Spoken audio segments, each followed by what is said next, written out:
we go. The whole idea of the conditional intersection, okay,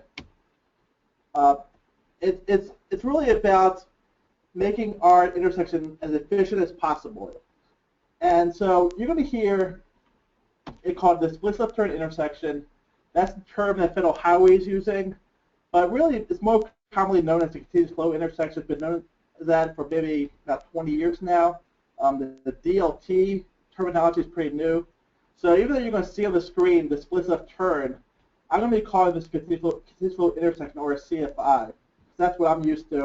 I've been calling this a CFI for a very long time. So that's just in terms of nomenclature, just so we understand. So here's what the CFI is. The idea of the CFI is that let's have we have a main intersection. At main intersections, usually the biggest problem is how to deal with the left turns. And so in the CFI concept, we do something very interesting in that we make the left turns happen before the main intersection. So if you see this diagram over here, and I'll try to get my mouse up, hopefully you can see the pointer. Here's the main intersection, and then we're going to have the left turns happening over here or over there. And we'll call these the crossover intersections or the displaced left intersection. Now, to show us a little more graphically, here's an example in Missouri, outside St. Louis. And the idea is that at the main intersection, we're going to have a through phase in each direction, going straight. And then what's going to happen is that the left turn, we're going to queue up over here at the split left turn intersection. So after the through phase is done, we're going to have the side road have their movement, their phase, and towards the end of that phase, the left turns will come into this left turn bay and approach a red light. But by the time that first car gets into the red light, that light should turn green for them, and then the through movement happens going northbound, the through movement happens southbound. This left turn, northbound left, happens at the same time. So we have this continuous flow of throughs and lefts all happening at the same exact time at the main intersection. And by the time the through movement gets to the split left turn intersection, that light will turn green for them as well. So the whole idea of the continuous flow intersection is to have continuous flow throughout the intersection. So basically, you should not get more than one red light through the CFI. So that's why it's called continuous flow intersection. We're basically timing our signals in such a way and using geometry to get continuous flow with at most one red light. The other reason why it's called continuous flow intersection is because at the main intersection you have all these turns, the lefts, the throughs, the other left, even the rights. They all have continuous flow at the same exact time. So that's where the term continuous flow comes from. And obviously displaced left is because we're displacing the left turn prior to the main intersection. So here's the first CFI in the U.S. It's just in Long Island, New York. And I would not recommend going there because this is a three-legged intersection that goes into a college that basically is not in use anymore. So there's almost no traffic here at this point. And maybe at some point they will open this college back up. But for now, it's really a bad example because you aren't going to see much traffic making this left turn. But you see the idea here is that the left turns going, let's say, north is up, going southbound, they turn left prior to the main intersection, and then they come in over here to enter the college. And here's just a different angle of what it looks like. So you see the wider median over here, the left turn from over here to the left turn bay, and then make a left turn over here. So we have all kinds of configurations for the CFI. It can be a three-legged, a four-legged intersection. We normally call, for nomenclature purposes, if we have all the left turns being displaced, we'll call it a full CFI. If we only have some of the CFIs displayed, we'll call it a partial CFI. And we'll call it maybe a two-legged CFI if it's two left turns displaced, a one-legged CFI, only one turn left is displaced. So that's kind of the nomenclature there. But there's all kinds of different ways to configure the CFI.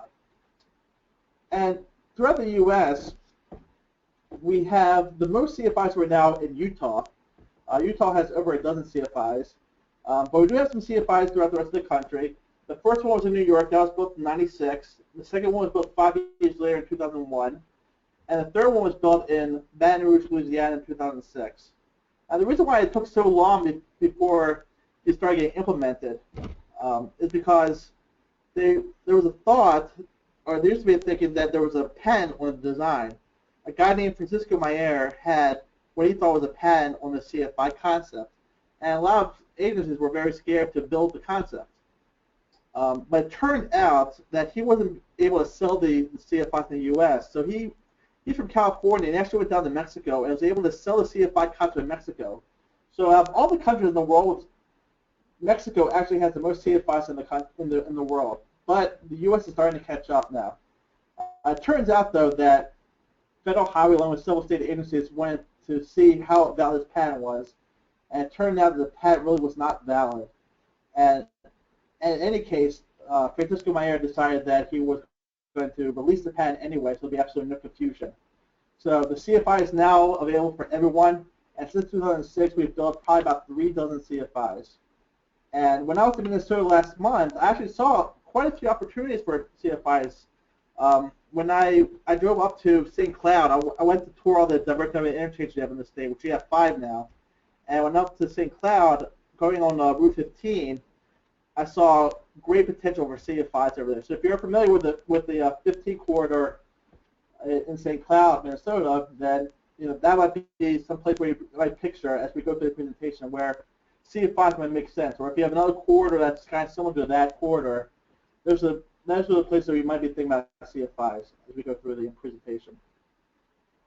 So in terms of operations, I'll go right to the simulation over here.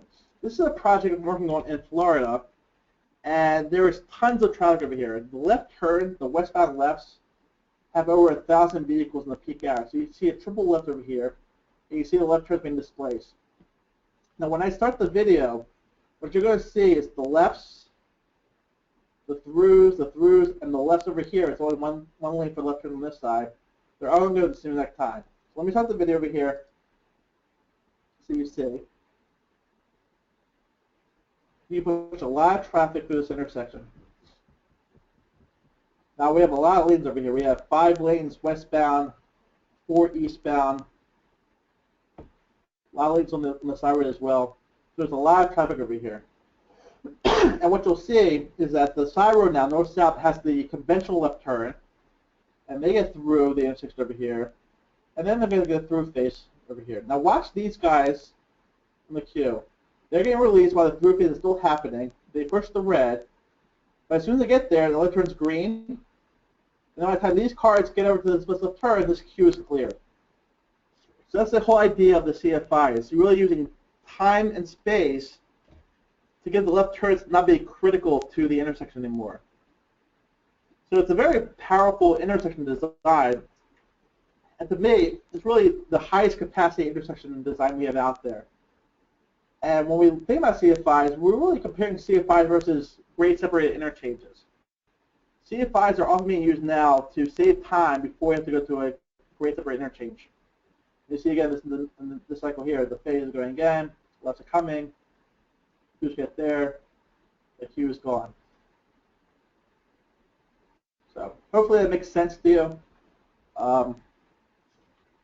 You see how powerful this CFI concept is. So I mentioned in Utah, there's about a little over a dozen CFIs now in Utah. And in this corridor alone, Bangor Highway, at the very top of this diagram, you have I-80 over here. Right over top of that is the Salt Lake City Airport.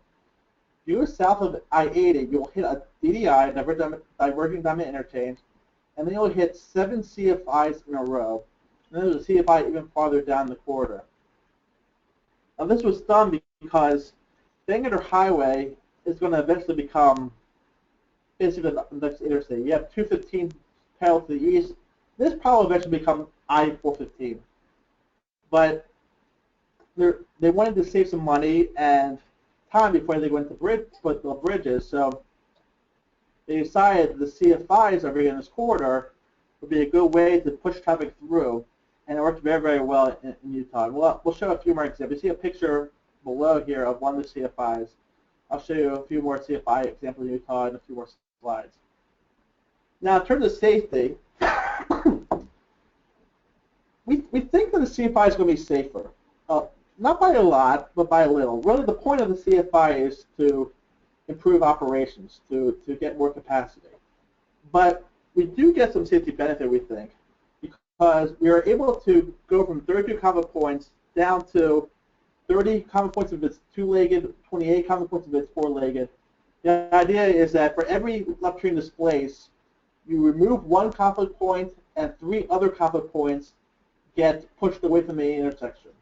So in this example here, you see that 1, 2, 3 of these conflict points are now at the displaced left turn intersection, and one of them was removed. So this is a two-legged CF5 for here. So we do reduce conflict points slightly. We move conflict points farther away. That means that when a driver is going through the intersection, they don't have to worry about 1 or 2 or 3 conflict points at a time, instead of worrying about 16 conflict points at a time. So we think it makes a difference. Now, the only thing safety-wise that would make it potentially worse would be driver confusion. And as we've seen on the CFIs that we've built, is that driver confusion is nearly non-existent. It happens when you first open the CFI. People are a little hesitant, but they get used to it very quickly. And as long as you have proper signing and pavement marking and good geometry, really driver confusion is not much of an issue at all. And one good news that we got just early this month at the TRB annual meeting, Utah put out their first crash modification factor, CMF, for CFIs, and that factor was 0.89. So for those of you not familiar with CMFs, the idea is that compared to a normal intersection, the CFI will get only 89% of the crashes that a real intersection will get. So you're reducing crashes at CFI by basically 11% compared to a conventional intersection, which is a great result. And here we see another example of a safety record. This is at the Baton Rouge CFI. Before is in the green, the after is in the white. And it actually turns out that the Baton Rouge CFI got a lot more traffic after the CFI was built, because this happened right after the hurricane that just destroyed New Orleans. And so a lot of people moved up to Baton Rouge, so traffic actually increased, and the traffic volume when the CFI opened was larger than projections when they, the 20-year projections, what they projected. And safety still improved in the CFI. So another great result. In terms of the other users, we can accommodate pedestrians and bicycles at CFIs. Pedestrians are accommodated one of 2 ways. This first method is what we call the one-stage peg crossing, where the pedestrian gets to cross all the lanes at one crossing in one stage. So that's kind of nice, because we don't want pedestrians to be having to wait again and again and again. But there's a problem here. And the problem is that, let's think these pedestrians crossing north. They cannot cross while the left turns have the left turn arrow. So, in CFIs, left turns are lead lefts. So what has to happen for this crossing is that the left turns need to happen first, that phase, and then that phase needs to end, and the pedestrian phase needs to happen with the through phases. Now, that takes time. So let's say we give 15, 20 seconds to the left turn phase, so the pedestrians are going to be delayed that amount. Plus, when you're going to one-stage crossing, you have to cross a lot of lanes. Here we're talking about 6 lanes in this example, plus a very wide median. It takes a lot of time. And what ends up happening to this animation is that you need to turn, the left turns off early for the pedestrian to cross, and they cross a lot of lanes. And for the full CFI, you will repeat the process again, where you have the southbound throughs and left starting off the same phase. You have to turn the lefts off early, and then pedestrians cross. So it takes a lot of time. And here is an example of that in Salt Lake City. I've been after these CFIs in the Salt Lake City area, and the countdown to get across is almost 40 seconds. So you have to be delayed to get the walk phase, and then you have to cross within, or it takes 40 seconds to cross the intersection. It's a lot of time, and we have to have a very long cycle in order to accommodate this. So even though we're reducing phasing in the CFI, which can potentially reduce our cycle lengths, which reduces delay, because of this pedestrian issue, we now have longer cycle lengths. Now, we could do a second option, which is to have a multiple stage crossing. So in this example, we have a crossing over the ramp over here. Maybe it's signalized, maybe it's not. Then we have a crossing here over the left turn and a crossing here over the through movements. But this crossing and that crossing will definitely be at 2 different phases.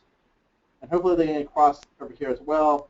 And again, maybe here this is protected, maybe it's unprotected. We're talking about at least 2 stages to cross, possibly more. The good thing is that the crossing is a lot shorter now. We're only crossing 4 lanes in the median instead of crossing the left turns. And the left turns can have the same time as the through movements. And we also have refuge islands so that the pedestrian can get across, and let's say the pedestrian can't get across the left turn day, they have a refuge island where they can be safe. So there are some positives, but there's also some negatives of this option as well.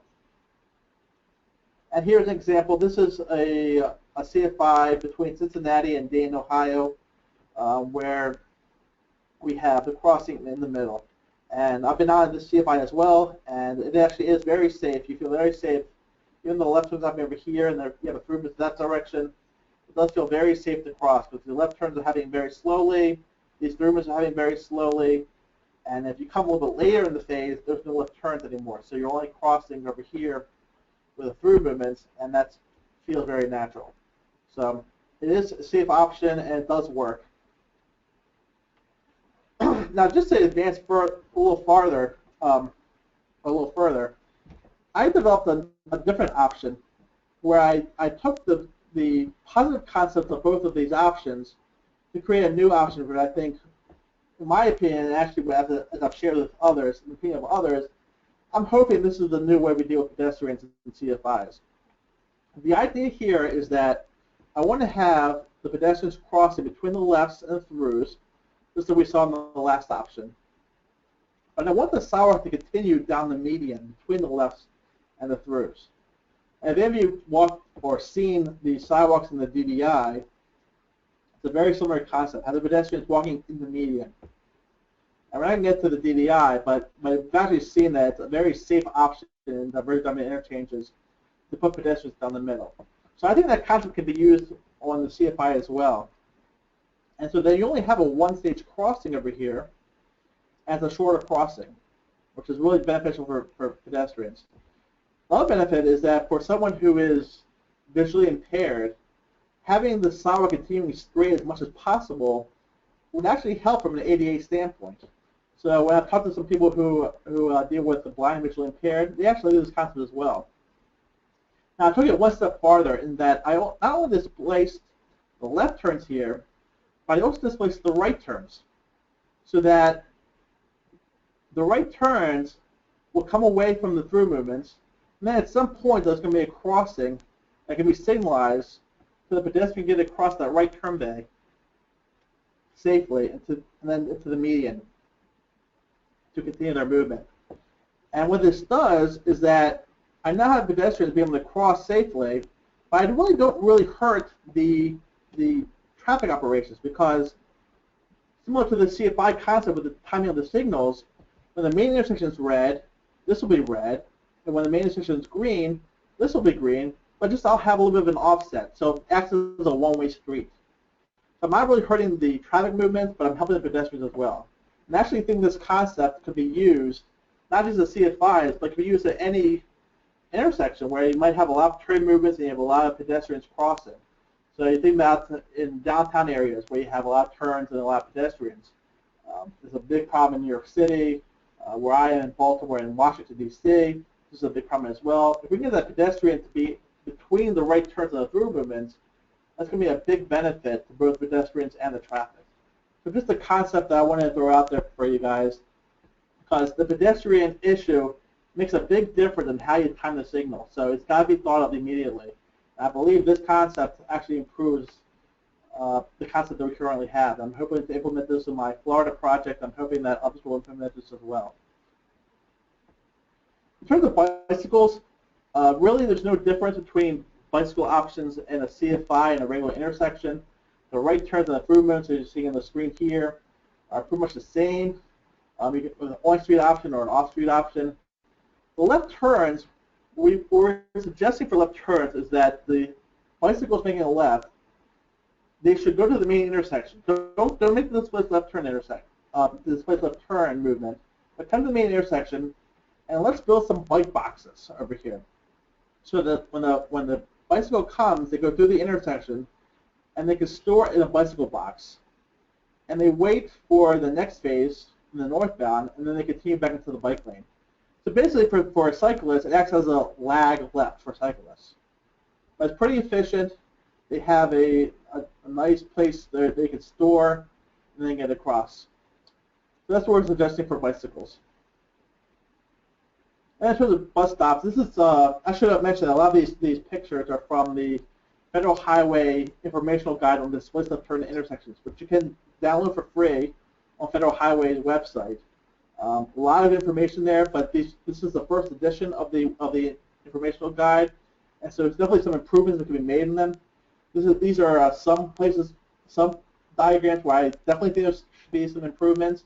I wouldn't necessarily have a bus stop in the middle of an intersection or a bus stop in the middle of a right turn bay unless the bus is only going to make a right turn.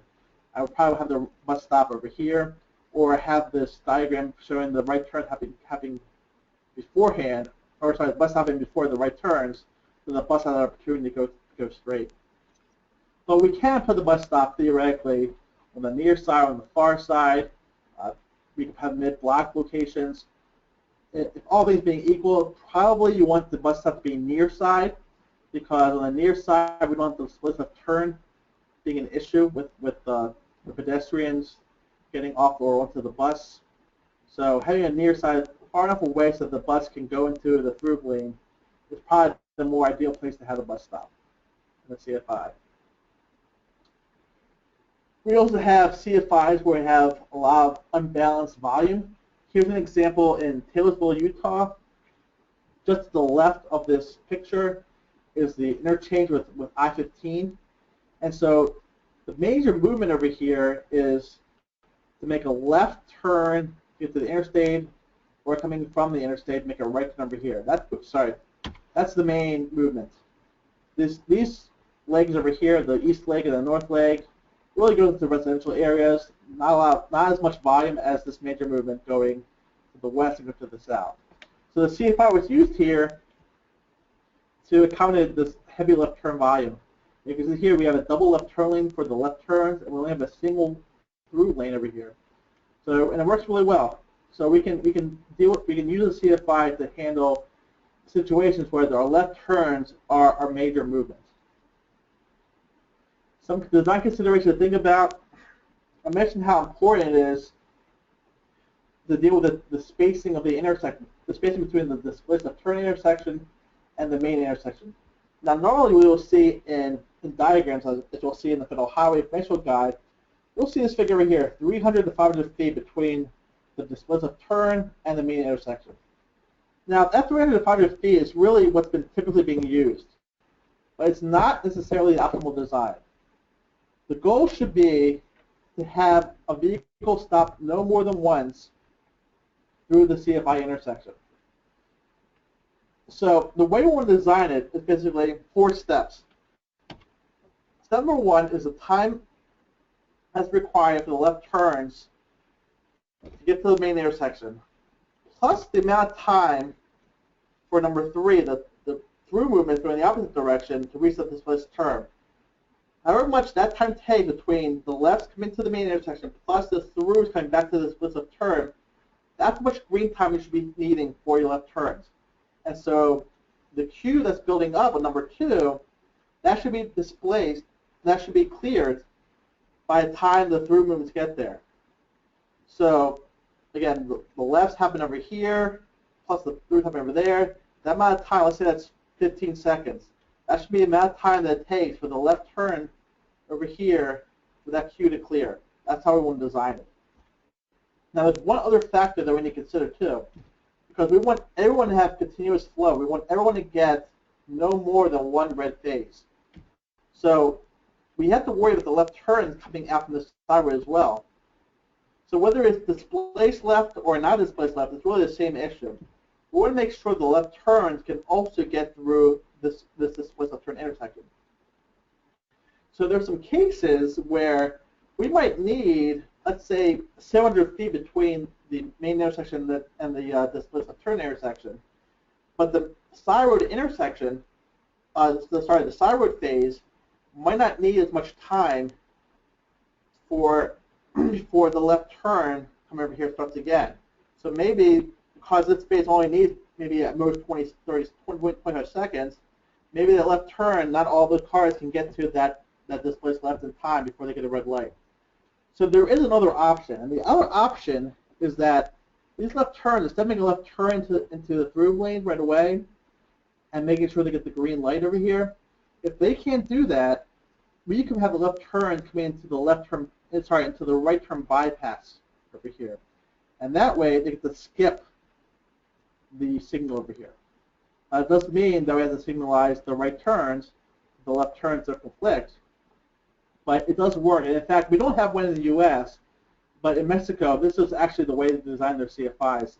The left turns from the side road or from any street that is going against a CF5 movement, they come into the right turn bypass, and that way they can also bypass. So that way, that doesn't be put into the equation. So bottom line is we need to think about these left turns and put into the equation, but if it doesn't work, the equation doesn't work, then we have another option, put into the right turn bypass. In terms of the crossover design, we want our design to be straight. One of my pet peeves is having curvature through intersections. Intersections are the most dangerous place on our roadway. We have basically half of all our severe crashes occur at intersections. So why do we introduce another potential conflict in terms of sideswiping in an intersection? So the desirable design is to have movements going straight in the major movement. Left turns obviously need to curve. Let's try to keep them straight as we go through the intersection. Let's not have them curving in and out. Now let's say you want to have a narrow median because maybe you don't have enough right of way, or maybe because we want pedestrians to cross at a shorter crossing. This wider median makes pedestrians cross a lot longer. So in that case, what I would suggest is why don't you curve this lane over here inside. Instead of curving the outbound, curve the inbound. That would be my suggestion. And then we want to look into the geometry, try to optimize it for turning movements. Use your auto turn with side-by-side turning paths. It's possible that for larger vehicles, you might have to have them take both lanes, and this might be an okay compromise. If you're in a location where trucks aren't there very often, and maybe they're only there in the middle of the night, so or late at night to deliver to local areas, but otherwise there's really not a lot of truck movement. This actually can be a viable solution for you. And here's an example here. In the Fenton, Missouri CFI, they have a pretty tight radius coming into the CFI and then coming around again. But here it's mainly passenger cars because they go into a shopping mall. But occasionally trucks need to come and deliver. They're usually having a late at night. So they'll take both lanes. But you need to think in terms of your context. If you don't have a lot of truck movements, then having tight radii can actually be a good thing for you. And again, when you deal with your left turn maneuver, you got to use your auto turn as well. And same thing with the semi trucks. It's possible they can take the whole lane. I do want you to notice that we need to have a keep clear area so the trucks can make the movement as well. So that will have an effect in terms of your clearance time to get across the intersection. So something else you need to think about in your design. Most of our CFIs have right turn bypasses, and we do have a couple of CFIs that use the right turn bypass as a frontage road. And I'll show you a better example of an aerial of this in a few more slides. So I'll skip this for right now. I'll just show you another picture of the CFI in Fenton, Missouri, and then another view in Fenton. Now, I don't want to forget about right turn. We talked so much about how the left turns are being optimizing the CFI, we've got to make sure we think of the right turns as well. When you have a right turn bypass, and the right turn bypass is not a free flow movement, it can actually cause some issues. And the reason why is because right turns normally happen when you have the concurrent through phase, the right turns happen at the same time, and also when the opposite left turns happen. Like in this case, the left turns happen over here and the right turns happen at the same time. They're concurrent as well. But in the CFI, these left turns and that through movement share a phase. So the right turns actually get penalized in the CFI. So in the case where you need to signalize your right turn movement, and this is possible if, let's say, you have another adjacent intersection not too far away and you're worried about weaving to the next intersection. These cars coming into the arterial, they need to move quickly to the left lane. And you won't have the time to safely do that, so you want to signalize them as well. Signalize them instead. This is an option that is being utilized.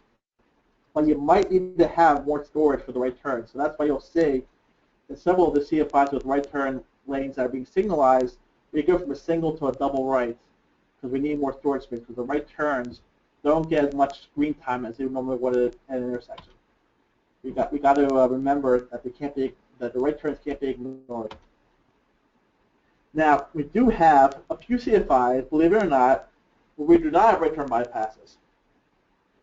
This might seem scary, and you might be right. It is a little scary. So we would actually recommend to put in the right turn bypass if possible. But there's situations where you just don't have the room to put it in. So there are a few of these in Utah. And what happens is that the right turns through pavement marking and through signing are told to go on the opposite side. And just to mention over here, the other right turn issue is that the right turns coming in over here, they conflict with the left turns coming in over there. So in this situation, if I only have one lane for left turn and one lane for the right turn, and I have two receiving lanes, then maybe I'm okay. Although I would prefer to have some sort of geometry that makes sure that they don't conflict where this left turn goes to the far lane or this right turn goes to the left lane, because they're going to get the green at the same exact time.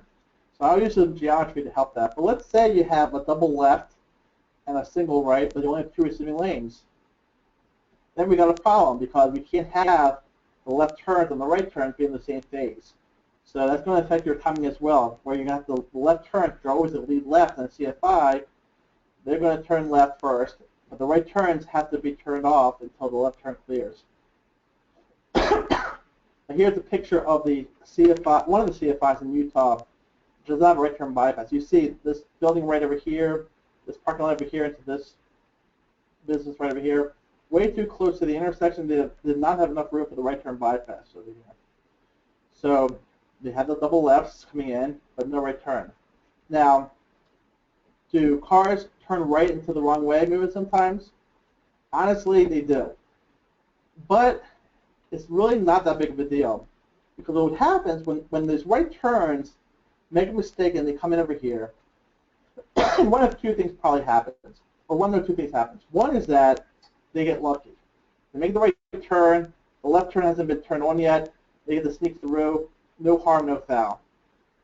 Sometimes they're not as lucky.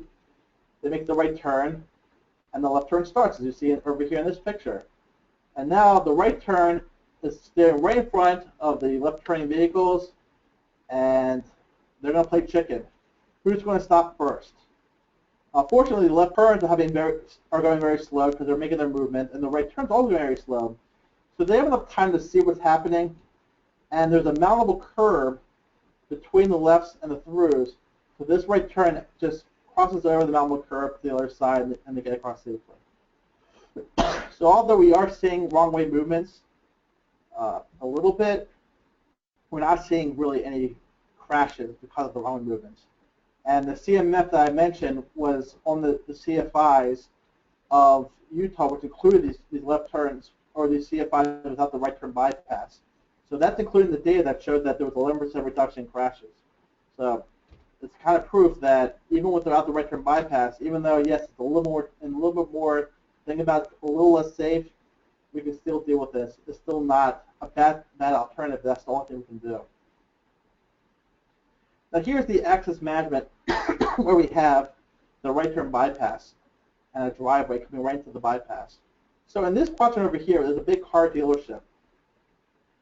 So they're fortunate because parcel is big enough that extends beyond the CFI footprint that they don't need to worry about access as much, because on this quadrant, which you don't see in the picture, they have a driveway there as well. So they have full access in this driveway. And over here, they get another driveway, which gives you a little bit more access for the right turns coming in, really more helpful for the right turns coming out over here. So that's beneficial. Now, over here in this case, where we have several parcels that are smaller, this business right over here is landlocked.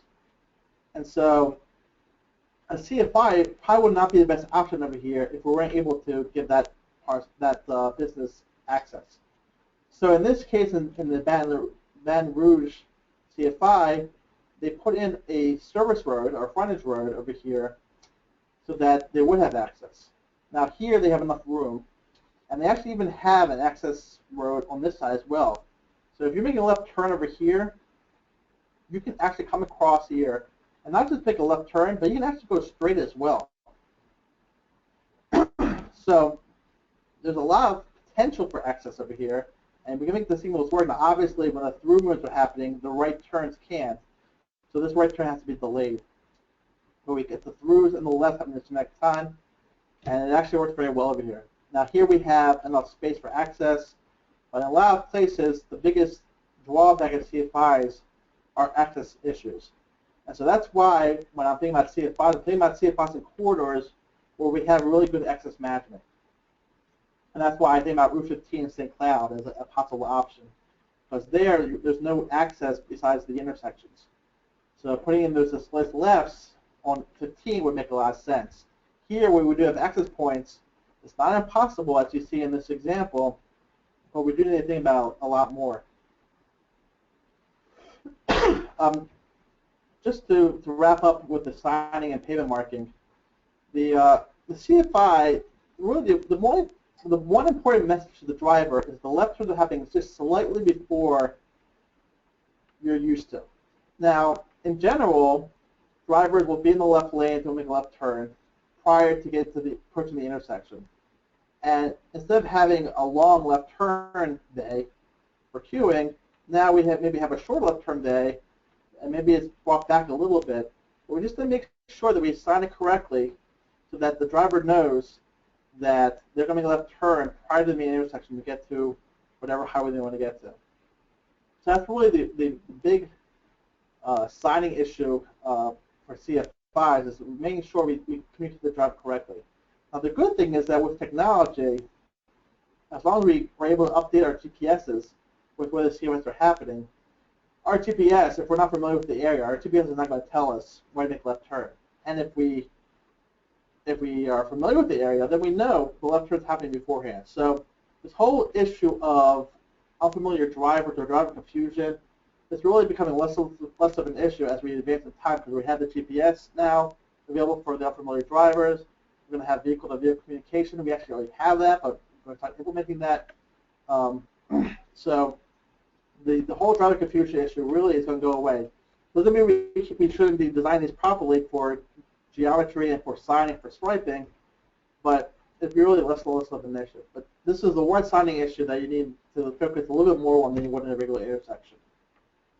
In terms of our signal pole layout, it's not trivial on CFIs, and the reason why is because when we put in our traffic signals and our poles and our traffic signal heads, we got to make sure that we can see the signals properly.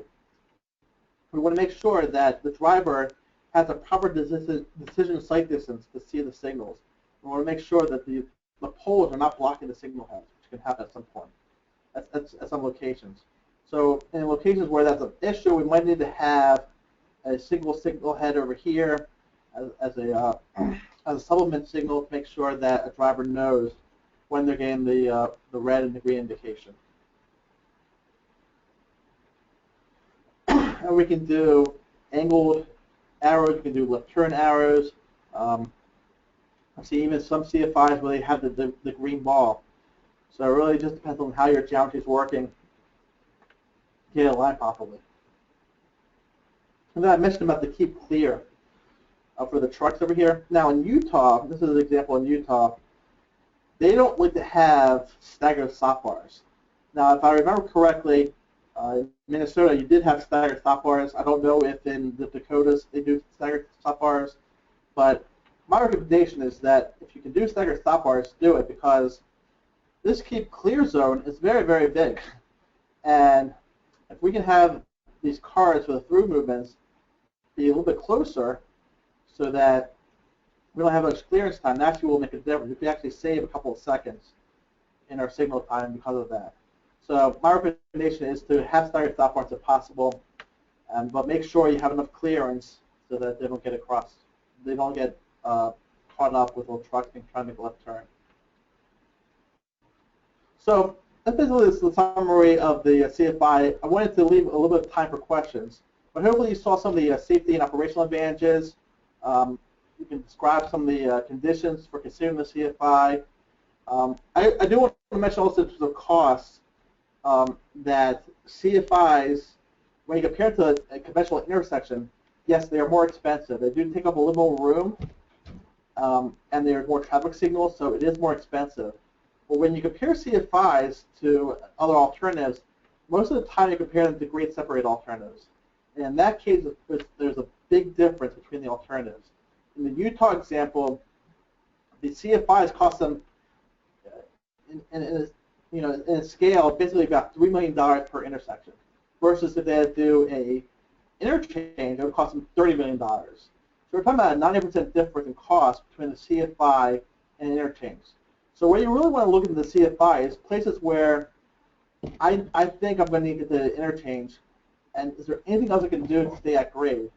The CFI could be the answer, because the CFI could really give you some great operations and save you maybe 10, 20, or even more years down the road before you have to actually go to the grade separation. So I do want to mention that in terms of the cost. You might think it's very expensive. You might think it takes a lot of right-of-way. When you compare the right-of-way versus the interchange, it's really not much at all. We're taking just slivers along our arterials. So just something to think about in terms of the costs. So just a quick learning check over here. The CFI or DLT is a very effective intersection safety measure for rural low-volume intersections. Do you think that's true or false? Anybody? Unmuted. False. Yeah, very good. False, right? The CFI is really a capacity intersection for high-volume suburban to urban intersections. All right, so with that, I'm sure you have some questions. I went through that a little quickly than normal, so I'm happy to take any questions you might have. Yeah, so if anyone has any questions, I can relay them into the microphone.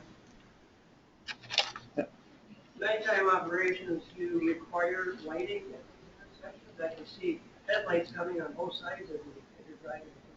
Okay, yeah, so I don't know if you heard that, Gil. At nighttime is additional lighting required because headlights kind of facing towards each other as they cross through the intersection. I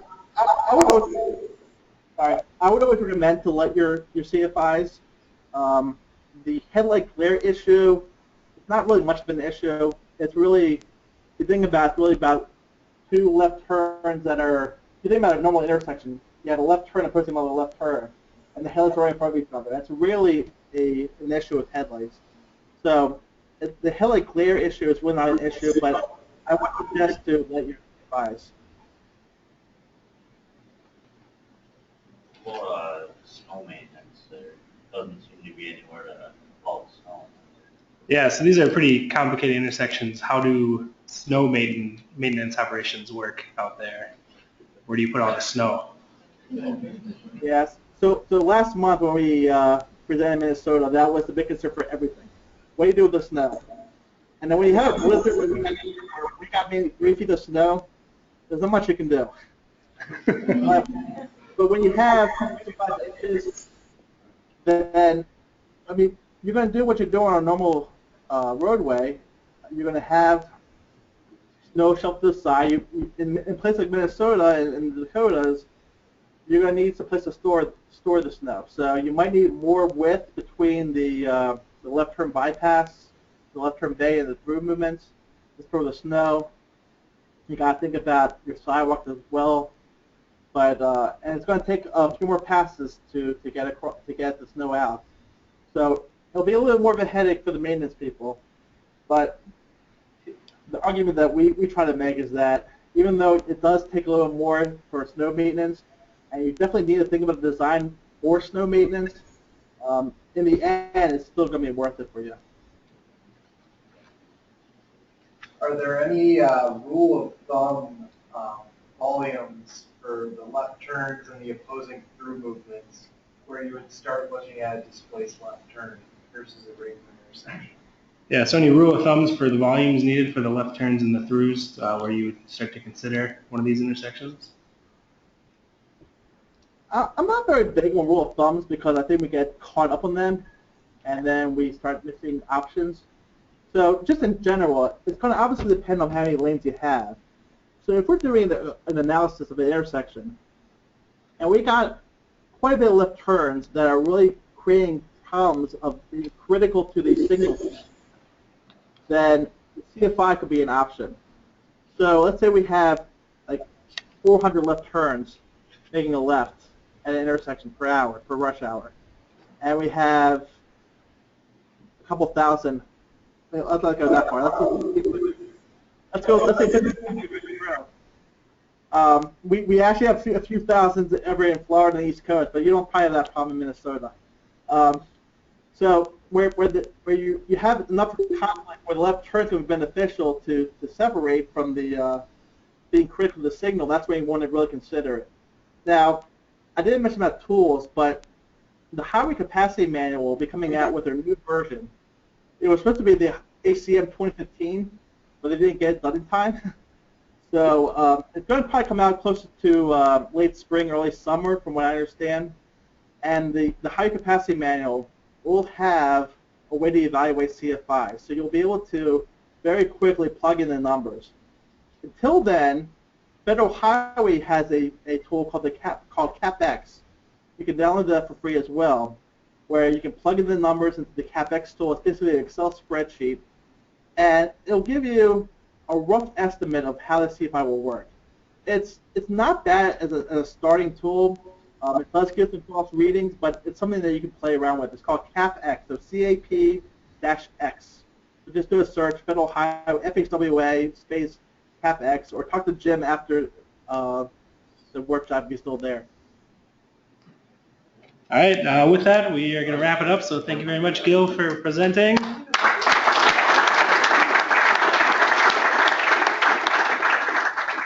Yeah, thank you very much. Thank you. For everyone here, we have some handouts with some info on the ITE annual meeting in August in California. I'll put them on the table in the hall so you can grab one if you want.